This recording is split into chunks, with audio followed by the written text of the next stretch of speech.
तादाद में आज इस जलसे शिरकत करने आए हैं और मुझे यकीन है कि आप लोगों का यहाँ पर हजारों की तादाद में जमा होना इस बात का पैगाम देता है कि इंशाअल्लाह ताला अब की बार आइंदा जब 2022 में नानपारा के विधानसभा के चुनाव होंगे, यहाँ से इंशाअल्लाह ताला आपकी मोहब्बत, आपकी दुआओं और ओप की वजह से यहाँ से मजलिस इत्तेहादुल मुस्लिमीन का उम्मीदवार जरूर कामयाब और कामरान होगा। मेरे अजीज दोस्तों और बुजुर्गों, अभी हमने जनाब शौकत साहब और मौलाना लईक अहमद साहब की तकरीर को सुना। मुझे थोड़ा ताज्जुब भी हुआ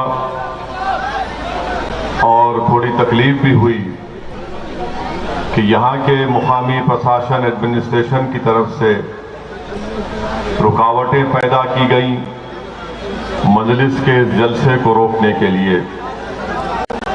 खैर, उस उन्वान पर हम जरूर बात करेंगे। शौकत साहब ने मुख्तसर सी बातें की हैं, मैं तफसील से उसका खुलासा भी कर दूंगा, मगर उन पर आने से पहले मैं ये जरूरी समझता हूं कि उत्तर प्रदेश में जो बीजेपी की सरकार है, पिछले 4.5 साल से उत्तर प्रदेश में बीजेपी की सरकार है और मुख्यमंत्री योगी आदित्यनाथ हैं। बड़ी बड़ी बातें करते हैं, बड़े बड़े दावे करते हैं जो सच्चाई पर मबनी नहीं है कि हमने उत्तर प्रदेश में सबका साथ, सबका विकास, सबका विश्वास किया। मेरे अजीज दोस्तों और बुजुर्गों, मैं बीजेपी की सरकार से पूछना चाहता हूं, क्या ये बात सच नहीं है कि जब कोरोना की दूसरी लहर आई, मार्च से लेकर जुलाई तक उत्तर प्रदेश में लोग ऑक्सीजन के लिए तड़प रहे थे, तो योगी आदित्यनाथ की सरकार ऑक्सीजन फराहम करने में नाकाम साबित हुई। उत्तर प्रदेश में लोग कोरोना से मर रहे थे तो अस्पताल में डॉक्टर्स मौजूद नहीं थे, और डॉक्टर्स नहीं मौजूद होने की एक अहम वजह यह थी कि योगी आदित्यनाथ की सरकार ने डॉक्टर के वो जो सैंक्शन पोस्ट थे उनको और उनके ऊपर डॉक्टर का तकर्रुर नहीं किया। क्या ये बात सच नहीं है कि उत्तर प्रदेश में कोरोना की दूसरी लहर में कम से कम 1 लाख से ज्यादा लोगों की मौतें हुई हैं? क्या बीजेपी की सरकार ये नहीं जानती कि पानी के ऊपर, तालाब में, कभी गंगा के पानी के ऊपर गरीब उत्तर प्रदेश आवाम की लाशें तीर रही थीं, और वो लाशें इसलिए तीर रही थीं कि बहैसियत मुख्यमंत्री योगी आदित्यनाथ एक नाकाम चीफ मिनिस्टर साबित हुए, उत्तर प्रदेश के गरीब आवाम की जान को नहीं बचा सके, इसीलिए लाशें पानी पर तीर रही थीं। लोगों को, आवाम को, जनता को अंतिम संस्कार करने के लिए लकड़ियां नहीं मिली तो उन्होंने या तो पानी में छोड़ दिया अपने वालिद की, अपनी मां की, अपने रिश्तेदार की लाश को, या अगर जमीन नहीं मिली दफनाने के लिए तो नदी के किनारे लाशों को दफना दिया गया। बताओ उत्तर प्रदेश की बीजेपी की सरकार, क्या ये सच नहीं है कि इस दुनिया ने देखा, हमारी आंखों ने भी देखा कि कैसे नदी के किनारे कुत्ते किसी के बाप की, किसी की मां की लाश लोच लोच कर खा रहे थे? क्या ये विकास है आपका कि जिसको दफनाने के लिए जमीन नहीं मिली, जिसको जलाने के लिए लकड़ी नहीं मिली, जिसको अस्पताल में ऑक्सीजन नहीं मिला, जिसकी जान बचाने के लिए दवाएं नहीं मिली, डॉक्टर नहीं मिला, और आज आप बड़े बड़े झूठे दावे कर रहे हैं विकास के। ये कौन सा विकास है आपका, बताइए आप। और अफसोस तो इस बात का है कि हमारे प्रधानमंत्री जो अमेरिका के दौरे पर गए और उनको इस बात की बड़ी नाराजगी है प्रधानमंत्री को, कि हमको भी नाराजगी है कि हमारे देश का प्रधानमंत्री जब अमेरिका के सदर के घर व्हाइट हाउस पर गया तो प्रधानमंत्री जब गाड़ी से उतरे तो वहां पर जो बाइडेन नजर नहीं आया। जो बाइडेन नरेंद्र मोदी जी का इस्तकबाल करने नहीं ठहरा था फूल का गुलदस्ता लेकर, बल्कि जो बाइडेन अंदर कमरे में बैठे थे, हमारे प्रधानमंत्री को अंदर जाकर जो बाइडेन को मिलना पड़ा। प्रधानमंत्री अमेरिका के दौरे से वापस जैसा ही उतरे, रात में 8:45 पर पार्लियामेंट की नई बिल्डिंग को देखने चले गए और जाकर बड़ा तफसीली मायना किया, घूर घूर कर देखा बिल्डिंग कितनी बड़ी बन रही है, क्या काम हो रहा है। वहां पर पार्लियामेंट की बिल्डिंग पर काम करने वाले मजदूरों से बात की। मगर हम देश के प्रधानमंत्री से पूछना चाहते हैं, जब उत्तर प्रदेश में गरीब आवाम की लाशें पानी पर तैर रही थी, जब उत्तर प्रदेश के अस्पतालों में इलाज के लिए बेड नहीं मिल रहा था, जब उत्तर प्रदेश में गरीब मर रहा था घुट घुट कर, प्रधानमंत्री नहीं आए देखने के लिए क्या हो रहा है, कैसे हो रहा है। मगर पार्लियामेंट की एक जेरे तामीर बिल्डिंग को देखने के लिए प्रधानमंत्री अपने कैमरामैन को, अपने फोटोग्राफर को लेकर जाते हैं। आज आप बताइए कि जब लोग उत्तर प्रदेश में 1 लाख से ज्यादा कोविड की सेकेंड वेव में मर गए, इनके ताल्लुक से कोई कुछ नहीं कहता। जिला परिषद का चुनाव कराया गया, 1200 गवर्नमेंट के मुलाजिमीन की मौत हो गई कोविड की वजह से।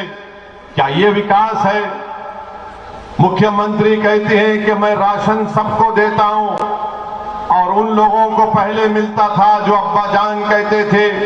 हम उत्तर प्रदेश के मुख्यमंत्री से पूछना चाह रहे योगी आदित्यनाथ, क्या ये बात सच नहीं है कि मोदी सरकार ने पार्लियामेंट को ये बताया, भारत की संसद को, लोकसभा को, जो मुल्क की सबसे बड़ी पंचायत है, कि पूरे देश में 9 लाख ऐसे मासूम बच्चे हैं जो भूख और फाका कशी की वजह से कमजोर पड़ चुके।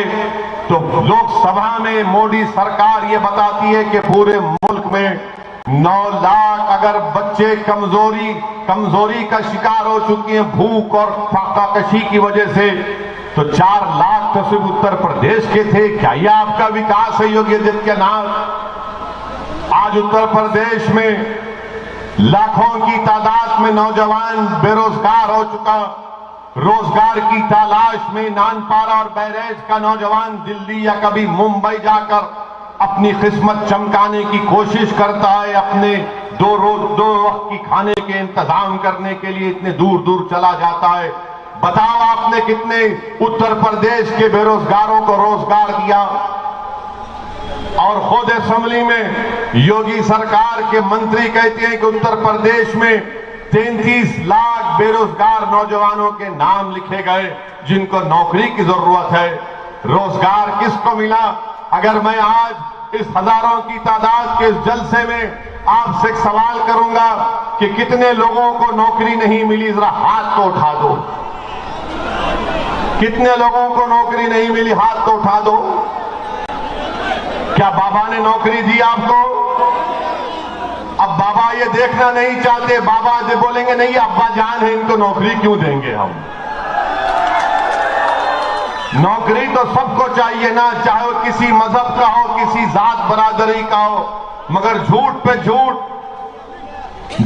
झूठ इतना कह जाते हैं कि नौकरी दे दी गई। अच्छा, फिर ये भी कहते हैं कि उत्तर प्रदेश में कोई दंगा फसाद नहीं हुआ, झूठ कहते हैं। क्या ये सच नहीं है योगी आदित्यनाथ कि 2019 का नेशनल क्राइम रिकॉर्ड ब्यूरो का डेटा कहता है, जो अमित शाह की मिनिस्ट्री के अंदर आता है, 2019 में 5000 से ज्यादा फिरका परस्त वाकयात पेश आए। बताओ इसका जिम्मेदार कौन है? क्या आपकी सरकार नहीं है? फिर कहते हैं कि उत्तर प्रदेश में महिलाओं पर, महिला सुरक्षित है, महिला यहां पर सेफ है।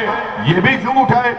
पूरे भारत में अगर सबसे ज्यादा महिलाओं पर जो जुल्म के मुकदमे अभी तक शुरू नहीं किए गए या बर्फदान में पड़े गए हैं, वो करीब 1,80,000 के करीब मुकदमे हैं। क्या ये आपका विकास है योगी आदित्यनाथ?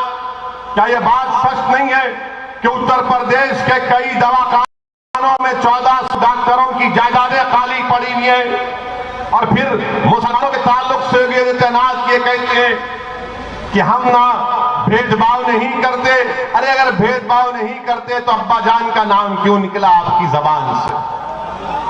अब्बा जान का नाम क्यों निकला आपकी जबान से? क्यों आपके दिलो दिमाग में ये बात बैठी हुई है कि अब्बा जान के बोलने वालों का ताल्लुक किसी एक मखसूस मजहब से है? हम योगी आदित्यनाथ की सरकार से पूछना चाहते हैं, बताओ क्या यह बात सच नहीं है कि प्रधानमंत्री योजना ग्रामीण में कितने घर आपने अपने मुसलमानों को दिए? बताओ आप। सैंक्शन तो बहुत कागज पर कर दिया, मगर क्या तुमने एक घर भी मुसलमान को दिया? बताओ अगर किसको दिया, 10 नाम बताओ। इतने घर मंजूर हुए मगर कितनों को घर मिला बता नहीं सकते। फिर कहते हैं कि ओवैसी आकर भेदभाव की बात करता है, ओवैसी आकर मजहब की बात करता है। अरे मैं तुमको पूछ रहा हूं कि 4.5 साल का रिकॉर्ड हम तुमसे सवाल कर रहे हैं योगी आदित्यनाथ कि 4.5 साल में तुमने क्या किया बताओ? तो लंबी लंबी छोड़ना शुरू कर देंगे। मेरे अजीज दोस्तों और बुजुर्गों, आज आपको ये जानना पड़ेगा कि योगी आदित्यनाथ सरकार ने अगर भारत में सबसे कम पढ़े लिखे मुसलमान लिटरेसी रेट उत्तर प्रदेश में गए तो मुसलमानों का है। सबसे कम पढ़े लिखे लोग अगर हैं तो यहां पर उत्तर प्रदेश में कोई है तो मुसलमान है। सबसे कम पढ़े लिखे अगर महिलाएं हैं तो मुसलमान है। इसका जिम्मेदार कौन है? असदुद्दीन ओवैसी है या योगी आदित्यनाथ या फिर समाजवादी की पुरानी हुकूमत रही है? आप खुद सोचिए कि हम पर इल्जाम लगाते हैं कि वोट काटने आया है। एक तरफ ये नाम निहाद सेकुलर पार्टी ये कहती है कि ओवैसी की पार्टी वोट काटने आई है, तो दूसरी तरफ योगी आदित्यनाथ और आरएसएस और वो कट्टर तंजीमें ये कहती हैं कि ओवैसी को भारत से मोहब्बत नहीं है। आप खुद पूछिए कि उत्तर प्रदेश में सिर्फ 2% मुसलमान ग्रेजुएट होता है। इसका जिम्मेदार कौन है? क्योंकि हमको शौक नहीं है पढ़ने लिखने का। मैं आपसे सवाल कर रहा हूं, आपसे सवाल कर रहा हूं, हाथ उठाकर बताइए कि आप अपने बच्चे और बच्चों को पढ़ाना नहीं चाहते? क्या आपको स्कूल की जरूरत नहीं है? क्या आपको नानपारा में डिग्री कॉलेज मिल गया? हमारे बच्चों को पढ़ाने के लिए प्राइवेट बस में नानपारा से बहरेज जाना पड़ता है। और उत्तर प्रदेश में बीजेपी की सरकार कहती है कि हमने यहां पर बहुत बड़ा काम किया। सादात कॉलेज का जिक्र मौलाना ने भी किया। उसका सदर डीएम है, नायब सदर तहसीलदार है। बताओ जब डीएम सदर है तो क्या किया सादात कॉलेज में? योगी आदित्यनाथ ये सादात कॉलेज को अपने खंडेर व वीरान बनाकर रख दिया। मेरे अजीज दोस्तों और बुजुर्गों, यही सवालात जब मजलिस इत्तेहाद और मुस्लिमीन उठाती है तो सबके पेट में दर्द शुरू हो जाता है, सबके सर में दर्द शुरू हो जाता है। इनको समझ में नहीं आता कि इसके इन सवालों का जवाब कैसे दिया जाए। याद रखो, सच का ये सच्चाई मैं आपके सामने बयान कर रहा हूं और बीजेपी के पास इसका कोई जवाब नहीं है, सिवाय इसके कि जब हम उत्तर प्रदेश में अपने जलसे में इन तमाम सवालात को उठाना शुरू कर दिए तो वो आरएसएस से वाबस्ता एक तंजीम के लोग जो बुज़दिल हैं हमारे दिल्ली के घर पर जाकर हमारे नाम प्लेट को कुड़ाड़ी से तोड़ देते हैं, उसको पत्थर घर में फेंकते हैं और कहते हैं कि ओवैसी ने ऐसी तकरीर की थी। तकरीर उत्तर प्रदेश में हमने की थी। तो जब बीजेपी आरएसएस को लगा कि ये सच्चाई बयान कर रहा है, ये जनता के दरमियान में जाकर उनको बेदार कर रहा है, बाशऊर कर रहा है, तो हमारे घर पर हमला करवा दिए। और हमारे घर के बाजू पड़ोसी इलेक्शन कमीशन है। जिस तरह आज 10 कदम पर दिल्ली के पुलिस का पुलिस हजरत पुलिस है, आराम से 20 मिनट के बाद आती है अपने दामादों को भिजाने के बाद हमारे घर पर। माने वीडियो निकालते हैं और जान से मारने की हमको धमकी देते हैं कि ओवैसी अपने भाषण में इस तरह की बात करता है। याद रखो 100 दिन ओवैसी के भाषण में किसी मजहब के खिलाफ कोई ना बात हुई ना कभी होगी इंशाअल्लाह ताला। हाँ, मेरे मुंह में मेरी जबान है, तुम्हारे बाप की जबान नहीं है कि मैं गुलामी के अल्फाज अदा करूं। हमारे मुंह में हमारी जबान है। अल्लाह ने हमको दिमाग दिया है, सोचने का सलीका दिया है। अल्लाह ने हमको जिंदा रखा है। जो लोग जिस नेता की या जिस लोगों की आवाम की जबान नहीं चलती, वो जिंदा नहीं है, वो मुर्दा है। जो नाइंसाफी को देखकर भी जबान नहीं खोलते, जो जुल्म को देखकर भी उनके आंख में आंसू नहीं आते, जो बर्बादी को देखकर उनका दिल नहीं जलता, तुम इंसान नहीं हो, तुम इंसानों की बस्ती में नहीं रह सकते। अगर इंसान हो तो हरकत करना पड़ेगा, जिंदगी का सबूत देना पड़ेगा। और जिंदगी का सबूत सबसे पहला यह है कि आप नाइंसाफी के खिलाफ आवाज को बुलंद करें।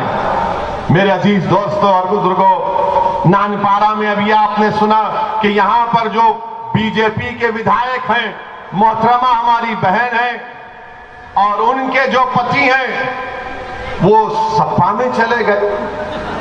ये कौन सी मैच फिक्सिंग योगी आदित्यनाथ और अखिलेश कर रहे हैं, बताइए हमको। कि भाभी तो सपा में है और उनके पति समाजवादी में चले गए। कौन बी टीम है बताइए आप? कौन नानपारा की जनता को धोखा दे रहा है कि योगी भी खुश और अखिलेश भी खुश, कि एक मेरे पास है एक तुम्हारे पास है, दोनों बांट लिए क्या नानपारा को? ये कोई मिठाई की दुकान है नानपारा के तुम एक गुलाब जामुन खा लो, मैं बाद में खा लूंगा?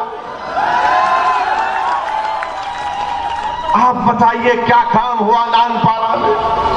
आप विधायक यहां पर हैं, क्या आपको बस डिपो की जरूरत नहीं है नानपारा में? बस डिपो की जरूरत है ना आपको? आपको बस डिपो मिला, योगी दिए। अच्छा, अब आपको ब्रॉड गेज रेलवे लाइन की जरूरत है नहीं है? क्या योगी ने दिया? क्या मोदी ने कुछ किया? कुछ नहीं किया।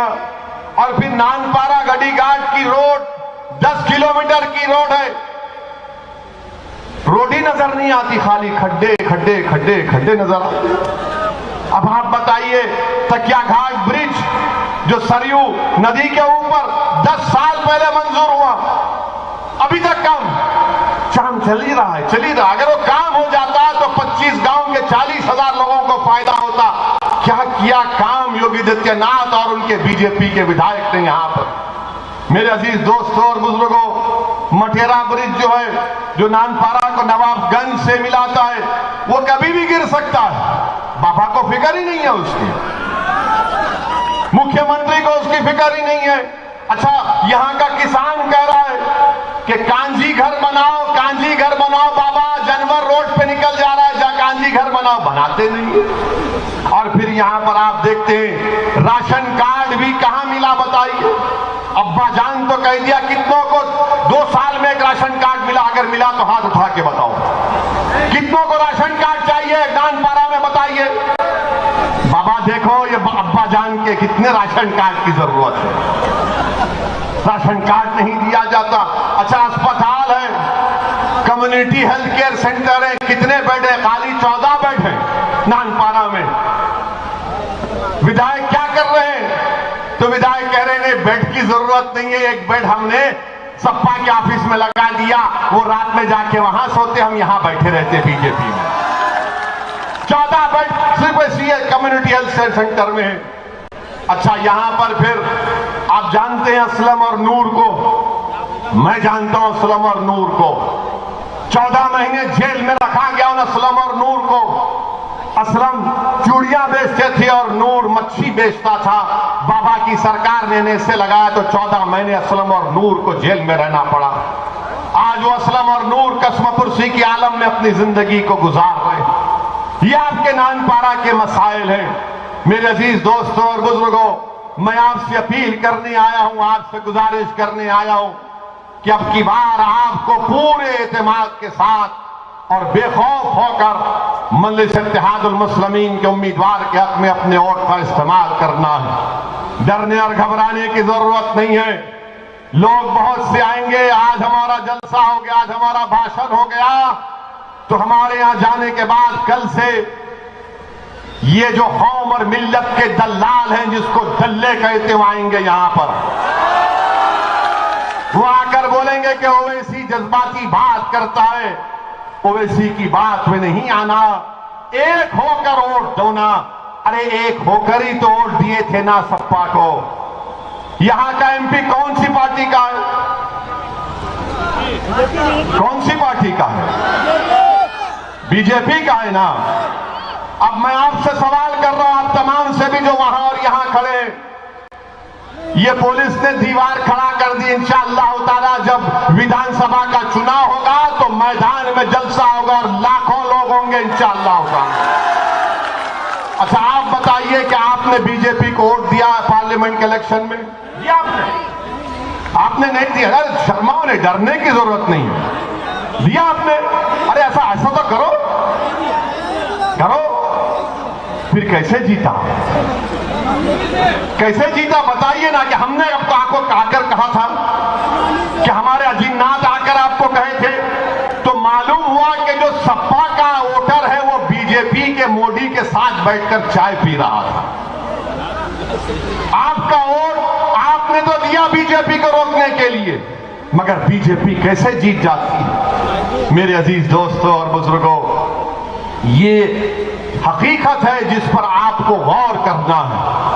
लोग बहुत से आएंगे और आकर कहेंगे कि सदरुद्दीन ओवैसी जज्बाती तकरीर करता है, नौजवान उसकी तकरीर से खुश हो जाते हैं। मैं आपको बताना चाहता हूं कि मैं यहां पर अपनी अना की तस्कीन के लिए नहीं आया हूं, ना कभी आऊंगा। मैं यहां पर अपनी मकबूलियत के झंडे गाड़ने के लिए हरगिज नहीं आया हूं। अल्लाह मेरी नीयत को जानता है। मैं यहां पर उत्तर प्रदेश में इसलिए आया हूं और इंशाअल्लाह ताला आता रहूंगा, उस वक्त तक आता रहूंगा जब तक कि मेरे जिंदगी का एक बहुत बड़ा मकसद है कि उत्तर प्रदेश में बल्कि भारत के हर उस मुकाम पर जहां पर मुसलमान बसता है वहां पर उनकी एक सियासी लीडरशिप को बनाएंगे। अल्लाह हमारी मदद करेगा, अल्लाह कामयाब करेगा। ये हमको करना है। आप नेता बन सकते और आप नेता बनेंगे इंशाअल्लाह ताला। आपको सिर्फ एतमाद की जरूरत है। अपने हौसलों को बढ़ा के रखिए, अपने अल्लाह से रिश्ते को मजबूत करिए, अल्लाह पर भरोसा करिए।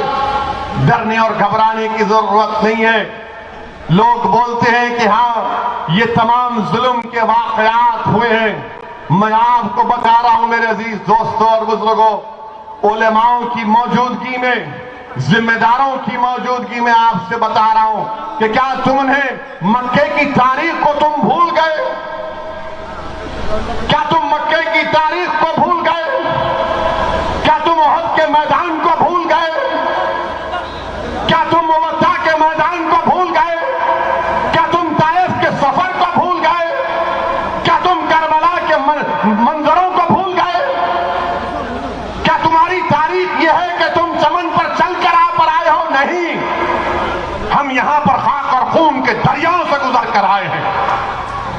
हमारे आका मोहम्मद मुस्तफा सल्लल्लाहु अलैहि वसल्लम के जिस्म मुबारक पर ऊन की उजड़ी डाली गई थी। ताइफ के सबर में रसूलुल्लाह सल्लल्लाहु अलैहि वसल्लम पर पत्थर बरसाए गए थे। अपने मुबारक खून में लहूलहान हो गए। रसूलुल्लाह सल्लल्लाहु अलैहि वसल्लम से काबे के सहन में दस्तराजी की गई। सिद्दीक़ अकबर को मारा गया, इतना मारा गया कि चेहरा नजर नहीं आता था। क्या तुम भूल गए हजरत बिलाल के जुल्म को कि रेत पर लिटाकर गरम गरम पत्थर उनके सीने पर रख दिए जाते? क्या तुमने हजरत सुमैया की शहादत को भूल गए कि हामिला थी और जालिम ने नेज़ा मार दिया? क्या तुमने उहद के मैदान में दंदाने मुबारक की शहादत को भूल गए?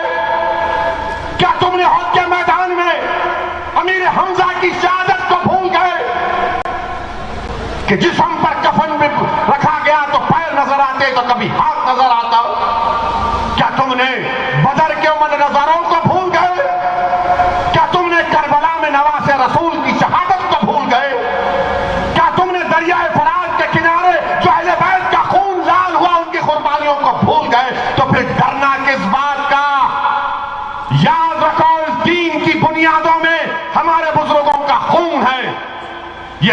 अगर कायम है तो अब्बास अलमबरदार ने इसमें कुर्बानी दी है, 3 खुलफाए राशिदीन ने शहादत दी है। तो डरने की जरूरत नहीं है। अगर कोई आकर कहेगा कि डरना है, नहीं डरेंगे इंशाअल्लाह ताला। अगर कोई दुनिया में पैदा होता है अपनी मां की कोख में 9 महीने, अगर कोई बच्चा और बच्ची रहती है तो वो अपना रिस्क, अपनी जिंदगी अल्लाह उसको लिख कर भी जाता है। कोई मेरी जान नहीं ले सकता उस वक्त तक जब तक कि अल्लाह में फैसला ना कर ले कि फुला वक्त पर असदुद्दीन ओवैसी मरेगा तो असदुद्दीन ओवैसी मरेगा। अगर अल्लाह कहेगा कि लाखों लोग असदुद्दीन ओवैसी के खिलाफ हो जाए तब भी वो नाकाम साबित हो जाएंगे, तो भी वो अल्लाह करता है। मेरे अजीज दोस्तों और बुजुर्गों, मैं ये इसलिए आपसे कह रहा हूं कि अपनी हिम्मतों को बुलंद रखिए। अगर हिम्मतें हैं तो उसको और मजबूत करिए। डर और खौफ को, गैर यकीनी कैफियत को अपने करीब आने मत दीजिए। ये मुल्क हमारा है, ये मुल्क हमारा है, याद रखो। इस मुल्क की आजादी के लिए हमारे बुजुर्गों ने अपना खून पसीना बहाया, अपनी जानों को कुर्बान कर दिया, माल्टा की जेलों में सजा काटी, काला पानी की सजा काटी अल्लामा फजल खैराबादी रहमतुल्लाह अलैह ने। मेरे अजीज दोस्तों और बुजुर्गों, हमारे उलमाओं ने अंग्रेजों के खिलाफ जिहाद का फतवा दिया था और जिहाद का फतवा देने के बाद सियाही सूखने से पहले हमारे उलमाओं ने अपनी जानों की कुर्बानी पेश कर दी, नजराने पेश कर दिए। दिल्ली से लेकर मौजूदा पड़ोसी मुल्क का जो रास्ता है, उन पेड़ों पर हमारे उलमाओं की 1 लाख लाशें लटकी हुई थी। क्या तुम उनकी कुर्बानियों को फरामोश कर दोगे डर कर? किस बात का डर है तुमको? किस बात का डर है? अरे डर पैदा करना है तो अल्लाह का डर पैदा करो। जिस दिन हमारे दिलों में अल्लाह का डर और रसूल अल्लाह सल्लल्लाहु अलैहि वसल्लम की मोहब्बत पैदा हो जाएगी, कोई डर तुम्हारे करीब नहीं आएगा इंशाअल्लाह ताला। ये लोग जानते हमारी तबीयतों से कि इनको कभी बोल कर देखो, कभी मार कर देखो, कभी ढकेल कर देखो, कभी जेल में डाल कर देखो, कभी गोली चला कर देखो। मगर मेरे अजीज दोस्तों और बुजुर्गों, डर डर कर जिंदगी नहीं गुजारना है। संविधान जिसको बाबा साहेब अम्बेडकर ने बनाया और संविधान कहता है कि भारत में कोई किसी मजहब का हो, उसकी जान की कीमत एक होगी, उसकी जान की कीमत एक होगी। अगर मुसलमान और दलित है तो उसकी जान की कीमत किसी से कम नहीं है, याद रखो। तुम अपनी जान की कीमत नहीं जानते, तुम्हारी जान की बड़ी कीमत है, तुम्हारी जान की बड़ी कीमत है। और हम अपना खून को, अपने नौजवानों के मुस्तकबिल को ऐसा जाने नहीं देंगे। हम अपने हक के लिए लड़ेंगे। और हमारा हक क्या है? मैं ये नहीं कह रहा हूं कि आसमान से हम तारे तोड़कर लाएंगे या चांद से मट्टी लाएंगे। हम सिर्फ यही कह रहे कि नानपारा की सरजमीन पर मंदिर का परचम लहराएगा, उत्तर प्रदेश में मंदिर का परचम लहराएगा, उत्तर प्रदेश की विधानसभा में मंदिर के मेले कामयाब होकर विधायक होकर जाएंगे। और जब जाएंगे तो उत्तर प्रदेश की विधानसभा जो बरसों से तड़प रही है मजलूमों की आवाज सुनने के लिए, उत्तर प्रदेश की विधानसभा जो हमारी मां और बहनों के रातों की नींद जिनकी हराम हो चुकी है, उनको रातों में आराम से नींद आने के लिए उत्तर प्रदेश की विधानसभा के दरो दीवार तड़प रहे हैं कि मजलूमों की आवाज सुने। इंशाअल्लाह ताला अब के असेंबली चुनाव में उत्तर प्रदेश की विधानसभा में ये मजलिस के उम्मीदवार जीत कर जाएंगे, मजलूमों की आवाज बनेंगे। अगर जालिम होगा हुक्मरान तो जालिम की आंखों में आंखें डालकर कहेंगे कि अब नाइंसाफी नहीं बर्दाश्त की जाएगी, अब हिस्सेदारी की बात होगी। हम अपना हिस्सा लेकर नानपारा को उत्तर प्रदेश की सबसे बेहतरीन विधानसभा बनाएंगे इंशाअल्लाह ताला। क्या आप हमारा साथ देंगे? क्या आप हमारा साथ देंगे? क्या आप हमारा साथ देंगे? क्या आप तमाम मिलकर वोट देंगे? क्या सब मिलकर पतंग के निशान पर बटन दबाएंगे? तो लगाओ मेरे साथ नारा मिलकर, नारे तकबीर, नारे तकबीर। आवाज में दम है मगर लखनऊ तक योगी के कान तक नहीं पहुंचा। वरना बोलेंगे अब्बा जान की आवाज नहीं आई।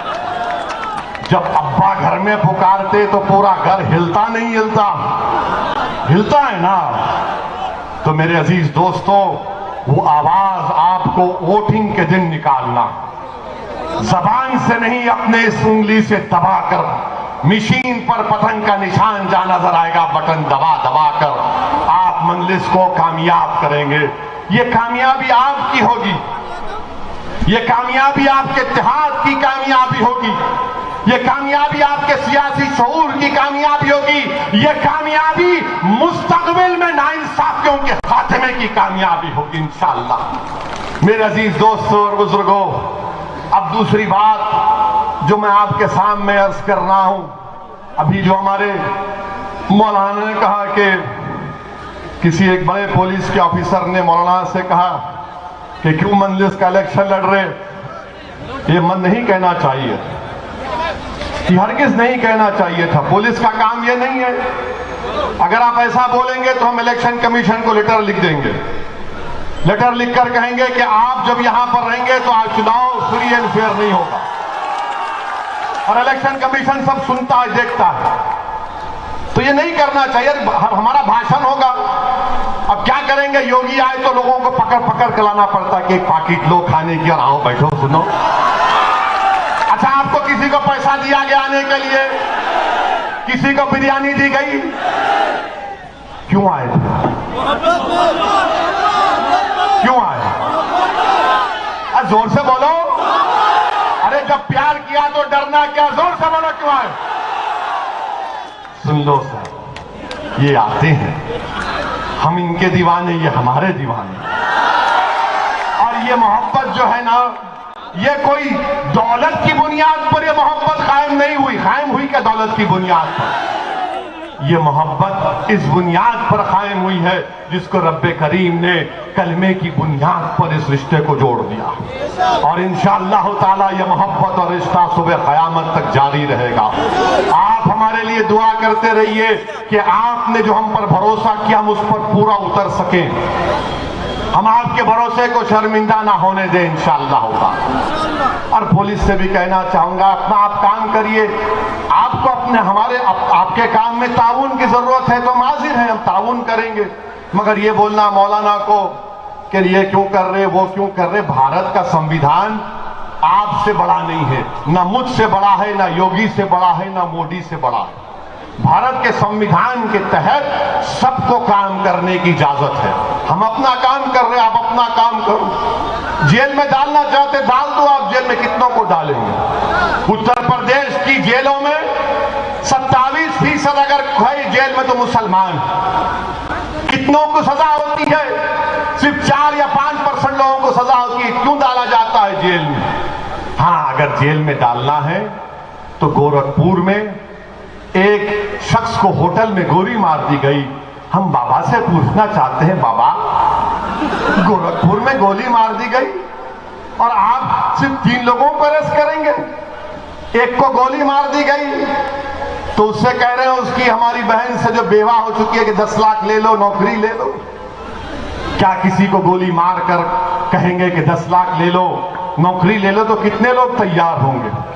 क्या इंसान की जान की कीमत 10 लाख हो सकती है? किसी पर कोई पत्नी अपने पति की जिंदगी को 10 लाख में कबूल करने के लिए कोई तैयार नहीं हो सकती। हम योगी आदित्यनाथ की सरकार से कह रहे हैं कि आपकी हुकूमत ये ठोक दो की पॉलिसी छोड़ दो, ये ठोक दो की पॉलिसी छोड़ दो। जब से योगी आदित्यनाथ ने उत्तर प्रदेश की विधानसभा में खड़े होकर कहा था कि ठोक देंगे, देखो ठोक दिया गया है। एक हमारी बहन बेवा हो चुकी है, बच्चे यतीम हो चुके हैं आपके गोरखपुर में। मेरे अजीज दोस्तों और बुजुर्गों, इन बातों पर आपको गौर फिक्र करना है। अब तीसरी और अहम बात की है, टाइम है ना? कब तक टाइम दिए? टाइम है ना, वरना फिर आपको ले जाएंगे। आप जाने तैयार हैं ना? हाँ, ठीक है, हम बोलकर चले जाते हैं, जाएंगे। मेरे अजीज दोस्तों और बुजुर्गों, मैं आपसे अर्ज कर रहा था कि मंजलिस पर इल्जाम ये लगाया जाता है कि मंजलिस लड़ती है तो मुसलमानों के वोट को डिवाइड करती है। हमने आपसे पूछा कि पार्लियामेंट के इलेक्शन में क्या आपने बीजेपी को वोट दिया, तो आप तमाम ने कहा कि नहीं दिया। क्या पार्लियामेंट के चुनाव में मजलिस का कोई उम्मीदवार था, कैंडिडेट था? नहीं था। तो कैसे बीजेपी जीत गई यहां से? क्या पार्लियामेंट के चुनाव में, सांसद के चुनाव में बीएसपी और सपा ने मिलकर चुनाव नहीं लड़ा? तो फिर आखिर क्या वजह है कि 15 सीट जीत पाए सपा और बीएसपी वाले? हम तो मौजूद नहीं थे, तो मालूम हुआ कि मुसलमान तो वोट दिया सपा और बीएसपी को, झोली भर भर के दिया, मगर जो सपा और बीएसपी का जो हिंदू वोटर था, जो हमारा हिंदू भाई है, उसने कहा कि मोदी को वोट देंगे। मेरे अजीज दोस्तों और बुजुर्गों, आपको मुसलमानों को बहलाने के लिए, उत्तर प्रदेश के मुसलमानों को, बल्कि भारत के मुसलमानों को बहलाने के लिए, फुसलाने के लिए हमारे हाथ में खिलौना दे दिया गया कि मुस्लिम वोट बैंक है, मुस्लिम वोट बैंक है। इस मुल्क में कभी भी मुस्लिम वोट बैंक नहीं था, ना कभी रहेगा। हमारे वतन अजीज भारत में हमेशा हिंदू वोट बैंक था और हिंदू वोट बैंक ही रहेगा। ये हकीकत आपको समझना पड़ेगा। अगर समाजवादी हार गई, बीएसपी हार गई, तो जब हारते कहते मुसलमान ने वोट नहीं दिया, हकीकत यह है कि उनको हमारे हिंदू भाई और बहनों ने वोट नहीं दिया। इसीलिए हिम्मत नहीं है समाजवादी और बीएसपी के लोगों को, उनके नेताओं को यह हकीकत को बयान कर सके। आप बताइए, जब यह होता है तो फिर यह नतीजा निकलता। आज आप बताइए मेरे अजीज दोस्तों और बुजुर्गों, हम पर इल्जाम लगाते हैं कि हम वोट काटने आए हैं। अरे कहां का वोट हम काट रहे हैं बताओ? भारत के 3 पार्लियामेंट की सीट पर हम इलेक्शन लड़े, 2 पर हमने, 1 पर हैदराबाद के अवाम को सलाम, हमने बीजेपी को वहां हराया। अच्छा, हमारे खिलाफ बाबा भी आए थे, बाबा भी आके बहुत लंबा लंबा छोड़ के गए थे। हम भी बोले आइए, आना चाहिए, बोलना चाहिए, बोले वो, कुछ नहीं हुआ, टाइम हो गए।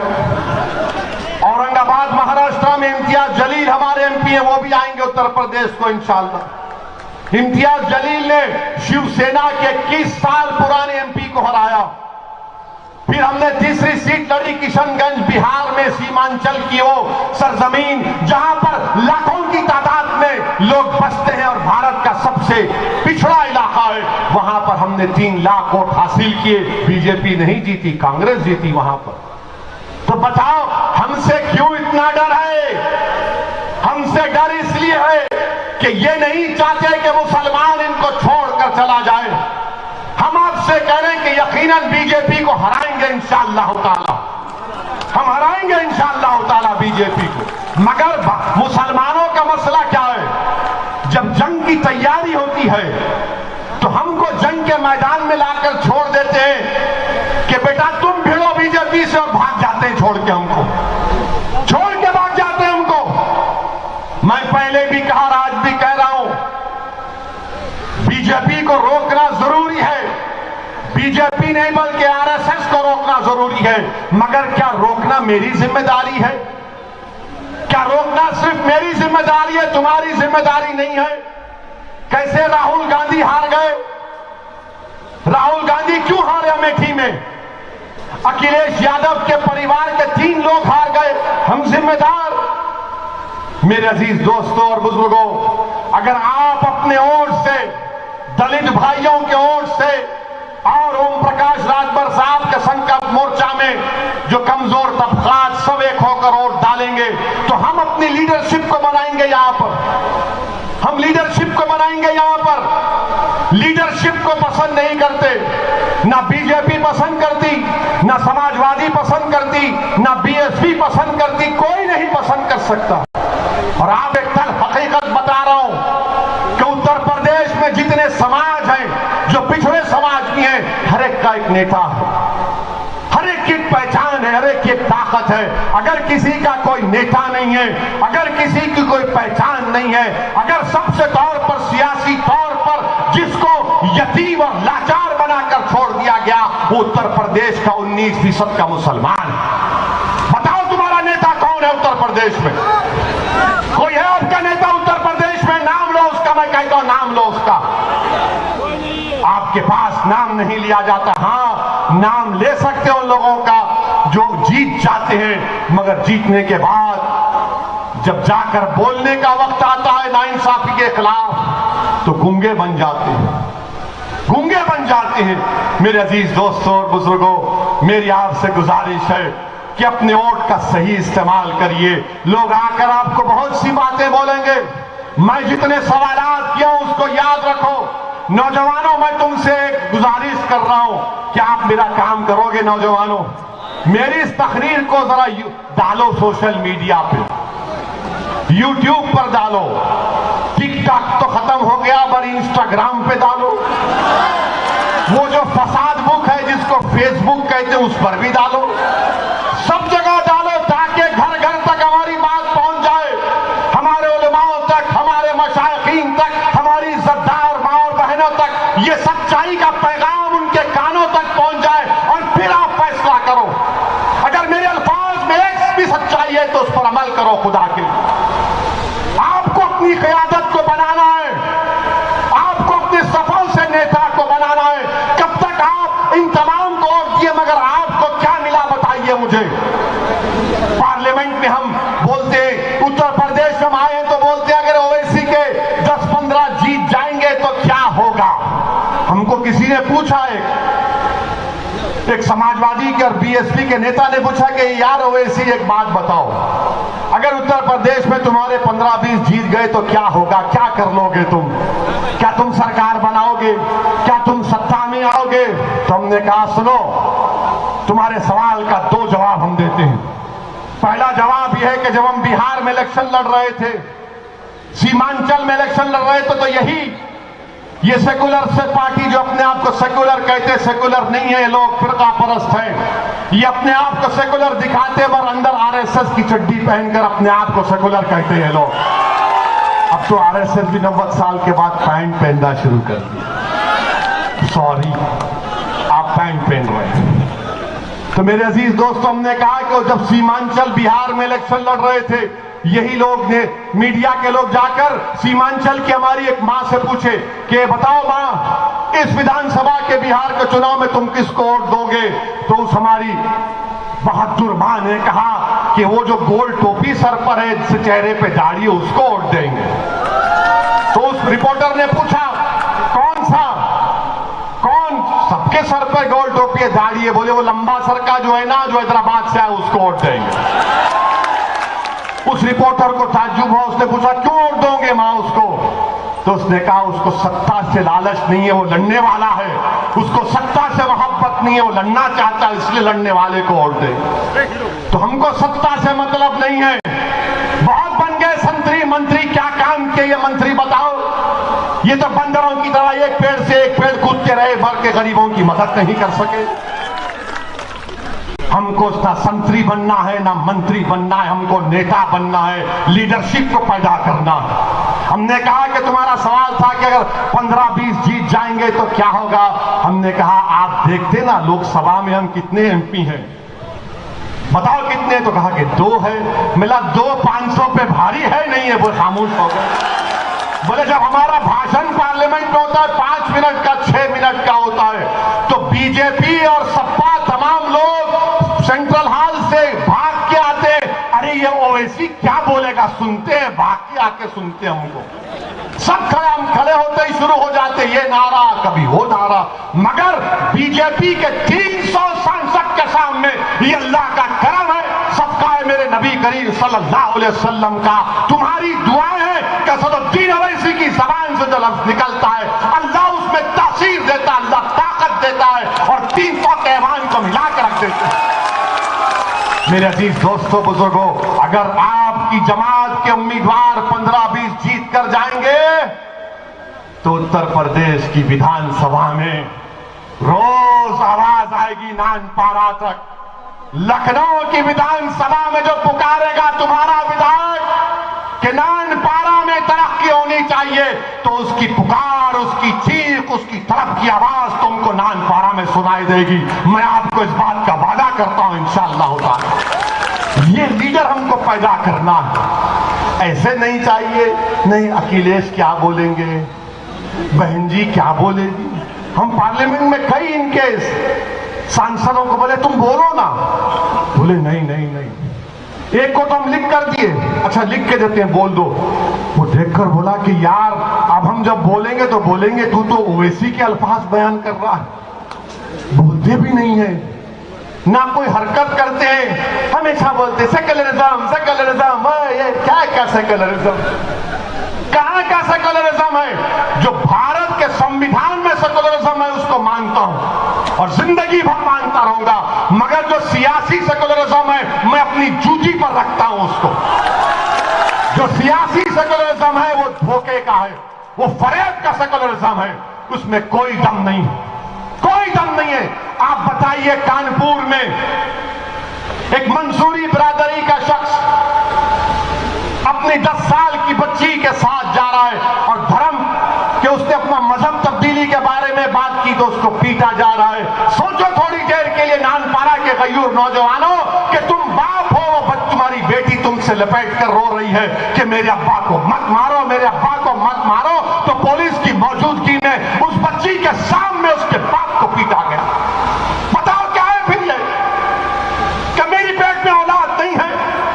क्या मुझे तकलीफ नहीं होती उन नजारों को देखकर कि मैं इतना बेबस हो चुका हूं कि अपनी बेटी के सामने मुझे जलील और रुस्वा किया जा रहा है? कब उठोगे आप बताओ?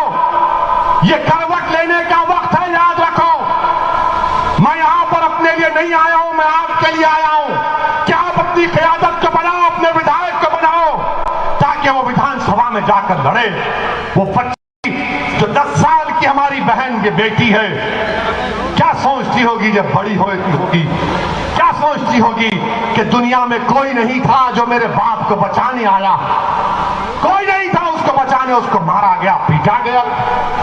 ये सबका साथ सबका विकास की सरकार। मेरे अजीज दोस्तों और बुजुर्गों, मैं आपको हिम्मत और हौसला दिलाने के लिए कह रहा हूं, डर पैदा करने के लिए नहीं कह रहा हूं, उम्मीद पैदा करने के लिए कह रहा हूं। उम्मीद को पैदा करो मेरे अजीजों, मेरी इज्जतदार मां और बहनों, अल्लाह ने तुम्हारे को बेटा दिया है, यकीनन वो तुम्हारा बेटा है मगर वो कौम का भी बेटा है।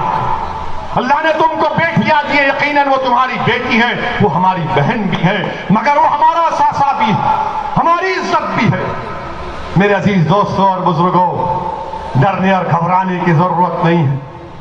ये हम पर इल्जाम लगते हैं, हमको कोई परवाह नहीं है, हम इल्जामों की परवाह नहीं करते। हमको सिर्फ एक बात जो हमको हमेशा तंग करती है कि जब हम मर जाएंगे तो हमको हमारे अमाल का हिसाब अल्लाह के पास देना पड़ेगा। हमको वही फिक्र रहती है, वही डर रहता है। हम कोई नेक आदमी नहीं है, हम गुनाहगार हैं, हम आपसे कह रहे हैं। ये तो अल्लाह का करम है कि अल्लाह ने हमारे गुनाहों को तुम्हारे आंखों से पोशीदा रखा, मगर हमको ये फिक्र रहती है कि अल्लाह ने हमको इज्जत दी, मुकाम दिया, दौलत दी, बोलने की सलाहियत दी, अल्लाह ने हमको तमाम नेमतों से नवाजा। अगर हम उसका इस्तेमाल नहीं करेंगे मजलूम अवाम के लिए, चाहे वो मुसलमान हो या ना हो, इंसाफ के लिए इस्तेमाल करेंगे तो मरने के बाद हम तमाम को अल्लाह के पास जमा किया जाएगा। तो मेरी जबान, मेरा हाथ, मेरा दिमाग, मेरी आंखें, मेरा पैर अल्लाह के सामने गवाही दे। हम किसी से नहीं डरते, अगर मौत लिखी है तो मौत होगी इंशाअल्लाह ताला, मगर याद रखो जब तक अल्लाह हमको जिंदा रखेगा, जब तक अल्लाह हमको जिंदा रखेगा, हम अपनी माँ को मायूस नहीं करेंगे, हम अपनी माँ को कभी शर्मिंदा होने नहीं देंगे। हम हिम्मत और हौसले के साथ, भारत का संविधान हमको इस बात की इजाजत देता है कि सीना तान कर अपने मसले को बयान करें।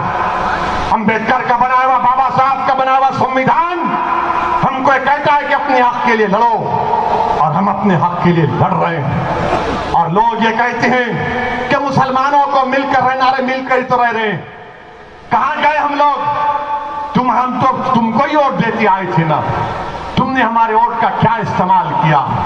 मेरे अजीज दोस्तों और बुजुर्गों, मेरी आपसे अपील है कि आने वाले चुनाव में अपने एक एक वोट का सही इस्तेमाल करिए।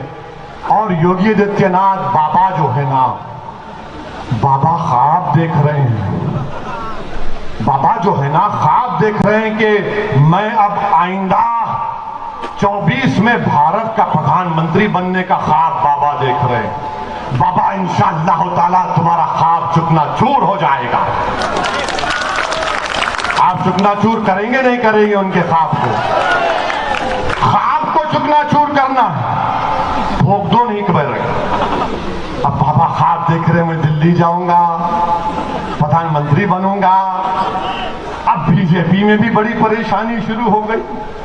बीजेपी के लोग पूछ रहे हैं ये क्या कह रहा है ये, मगर इंशाअल्लाह ताला मुझे यकीन है कि आने वाले विधानसभा के चुनाव में मजलिस इत्तेहादुल मुस्लिमीन के उम्मीदवारों को आप अपने वोट से, अपनी दुआओं से, अपनी मोहब्बतों से कामयाब करेंगे। मैं आपका शुक्रिया अदा करता हूं कि बावजूद इसके कि आपको इस मुकाम पर आने के लिए बीजेपी की तरफ से, सपा की तरफ से रुकावटें डाली गई, मगर याद रखो जो लोग रुकावटें डाल रहे हैं, तुमको मैं एक वाकया सुनाकर अपनी बात को खत्म कर दूंगा। अभी हमारे मौलाना ने कहा कि रुकावटें डाली गई, मगर याद रखो नानपारा की जनता, नानपारा की मेरी इज्जतदार मां और बहनों, नानपारा के मेरे गयूर नौजवानों, रास्ता नहीं बदलना कभी भी। रास्ते में रुकावटें आएंगी मगर रास्ता नहीं बदलना। क्यों नहीं बदलना? क्योंकि मक्के की सरजमीन पर एक खातून रसूलुल्लाह सल्लल्लाहु अलैहि वसल्लम पर रोज कचरा फेंकती थी ना, सुना तुमने कि रोज कचरा फेंकती थी। मक्के में बहुत से रास्ते थे, मगर अल्लाह के रसूल सल्लल्लाहु अलैहि वसल्लम ने अपना रास्ता तब्दील नहीं किया, वही रास्ते से जाते थे। एक दिन ऐसा आया कि वो तंग हो गई और जब वो बीमार पड़ी तो रहमतुल्लाह अलमीन सल्लल्लाहु अलैहि वसल्लम ने जाकर उसकी तीमारदारी की। तो उसने रहमतुल्लाह अलमीन की रहमत को देखा, महसूस किया, तो उसने कहा अशहदु अल्ला इलाहा इल्लल्लाह व अशहदु अन्ना मुहम्मद रसूलुल्लाह। मगर रास्ता नहीं बदलना। रुकावटें आएंगी मगर रास्ता नहीं बदलना मेरे अजीज दोस्तों और बुजुर्गों। और आप जानते हैं कि योगी सरकार ने उत्तर प्रदेश के एक सीनियर आईएएस ऑफिसर जिनका नाम इफ्तिखार साहब है, योगी सरकार ने 6 साल पुराना उनका एक वीडियो निकाला जिसमें वो बैठे हैं, कुरान की तिलावत हो रही है और 8-10 लोगों से कहा जा रहा है कि इस्लाम की दावत दो, इस्लाम की तबलीग करो, इस्लाम की तरफ लोगों को रागिब करो। उसमें ना किसी को पैसे देने की बात कि तुम पैसे ले लो दीन कबूल करो, ना उसमें किसी को डराया गया। मगर योगी सरकार 6 साल पुराने वीडियो को निकालकर एक बहुत ही सीनियर आईएएस ऑफिसर को परेशान कर रही है। हम अल्लाह से दुआ करते हैं कि अल्लाह सुब्हानहू तआला इफ्तिखार साहब की मदद करे और अल्लाह जरूर करेगा इंशाअल्लाह ताला। और दीन की दावत हम देते रहेंगे। संविधान हमको इस बात की इजाजत देता है, अगर कोई दीन कबूल करता है, कोई भी दीन, अगर पैसों का लालच दिया गया तो सुप्रीम कोर्ट के फैसले गलत है। मगर आप ये कह रहे हैं कि इफ्तिखार साहब ने ये किया। अच्छा, इफ्तिखार साहब पर हुआ तो क्या किसी ने आवाज उठाई? क्या सपा के लोगों ने कहा कुछ? क्या बीएसपी के लोगों ने कहा? मौलाना कलीम को जानते हैं ना, मौलाना कलीम सिद्दीकी को जानते हैं, उनके बारे में किसी ने कुछ कहा? क्यों नहीं कहते? इसलिए नहीं कहते कि अगर इफ्तिखार और कलीम के बारे में कहेंगे तो दूसरे नाराज हो जाएंगे। दूसरों की नाराजगी मोल लेना नहीं चाहते और हमारी तकलीफ और नाइंसाफी के खिलाफ आवाज नहीं उठाना चाहते। मेरे अजीज दोस्तों बुजुर्गों, इसीलिए मैंने कहा यह सियासी सेकुलरिज्म को मैं जूती पर रखता हूं। जो संविधान का सेकुलरिज्म है उसको सलाम करता था और सलाम करता रहूंगा। मुत्तहिद रहिए, इत्तेहाद पैदा करिए और नानपारा के हर पोलिंग बूथ पर अपनी ऑर्गेनाइजेशन को मजबूत करिए। हर पोलिंग बूथ पर अपनी ऑर्गेनाइजेशन बनाइए, मजलिस के मेंबर बनिए, ताकि जब चुनाव आएगा तो उम्मीदवार आप तमाम होंगे इंशाअल्लाह ताला। आप तमाम इंशाअल्लाह ताला मजलिस को कामयाब करेंगे।